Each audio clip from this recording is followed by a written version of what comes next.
এপার বাংলা থেকে যত হিন্দু শরণার্থী এপার বাংলায় এসেছেন তাদের প্রায় প্রত্যেকেই শিক্ষা দীক্ষা ব্যবসা বাণিজ্য সবকিছু ক্ষেত্রে বলিয়ান ছিলেন। তাদের ক্ষেত ভরা ফসল, গোলা ভরা ধান, পুকুর ভর্তি মাছ সবকিছু ছিল। প্রশাসনিক ক্ষেত্র, রাজনৈতিক ক্ষেত্রে তারা বিপুল ক্ষমতার অধিকারী ছিলেন। কিন্তু তারপরেও স্বাদের সবকিছু ছেড়ে এক বস্ত্রে নিজের প্রাণ বাঁচিয়ে এপার বাংলায় আসতে বাধ্য হয়েছিলেন। শুধু প্রাণ বাঁচিয়ে আসার জন্য তারা এপার বাংলায় আসেননি, কারণ শুধু যদি প্রাণ সংশয় থাকতো তাহলে কিন্তু তারা ওই ঠাকুর ঘরটাকে পরিবর্তন করে দিয়ে কলমা পড়ে নিয়ে নিজের প্রাণটা বাঁচিয়ে নিতে পারতেন। তার চেয়েও বড় আতঙ্ক তাদের গ্রাস করেছিল। কি আতঙ্ক জানেন? দীর্ঘদিন সহাবস্থানে থাকা ওই একই বৃন্তের দুটি কুসুমের একটি মুসলমান নামক কুসুমের চোখে মুখে তারা সেদিনকে সেই হায়নার লোভ, লোলুপতা আর লালসা দেখেছেন, নিজের বাড়ির মেয়েদের প্রতি, হিন্দু মেয়েদের প্রতি দেখেছিলেন।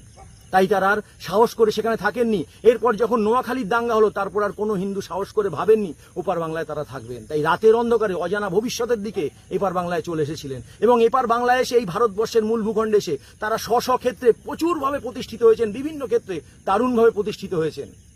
আর এই সমস্ত প্রতিষ্ঠিত ছিন্নমূল পরিবারের আজকের বংশধররা যখন রাস্তায় নামছে বাংলাদেশি মুসলমানদের বাঁচাতে, বাংলাদেশি মুসলমানদের পক্ষে তাদের হয়ে যখন রাস্তায় নামছে, তখন সত্যি কথা বলছি ভীষণ লজ্জা লাগছে, ভীষণ লজ্জা লাগছে, করুণা হচ্ছে তাদের উপরে।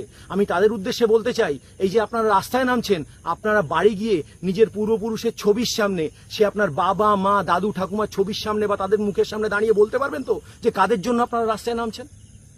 লজ্জা হওয়া উচিত আপনাদের। তার কারণ যে পরিস্থিতি হয়েছে, আপনারা আজকে ভারতবর্ষে এসে আপনারাও কিন্তু প্রভাব প্রতিপত্তিশালী হয়েছেন, আপনারা আজকে ঐশ্বর্যের অধিকারী হয়েছেন, প্রচুর সম্পত্তি করেছেন, প্রশাসনিক রাজনৈতিক ক্ষমতা আপনাদের রয়েছে, কিন্তু এই ক্ষমতা আপনি ভোগ করতে পারবেন না। ভালোভাবে তাকিয়ে দেখুন বাংলাদেশের দিকে, এই ক্ষমতা আপনি সেদিন ভোগ করতে পারবেন, ততদিন ভোগ করতে পারবেন যতদিন পশ্চিমবঙ্গে হিন্দু সংখ্যাগরিষ্ঠতা থাকবে, যতদিনে হিন্দু সংগঠনগুলো টিকে থাকবে, ততদিন আপনার ক্ষমতা থাকবে। না হলে আপনার ওই দুটি বাচ্চা, একটি বা দুটি বাচ্চা ওই আপনার তৈরি করা সম্পত্তি ভোগ করতে পারবে না। কারণ আব্দুল তার 18টা বাচ্চা নিয়ে আপনার ওই সম্পত্তির দিকে তাকিয়ে বসে রয়েছে, ওত পেতে বসে রয়েছে। তাই সুতরাং বোকামো করবেন না।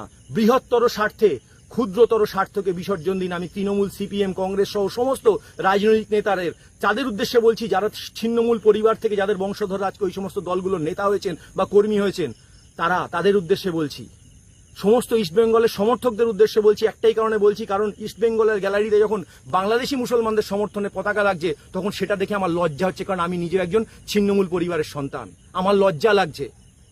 তাই আমি আপনাদের উদ্দেশ্যে হাত জোড় করে বলছি, আপনারা দয়া করে ওই সিঙ্গুর থেকে যে আত্মঘাতী রাজনীতি শুরু হয়েছে, সেই আত্মঘাতী রাজনীতি আর চলতে দেবেন না। এটা বাঙালির আত্মঘাতী রাজনীতি, বাঙালিকে শেষ করে দেবে।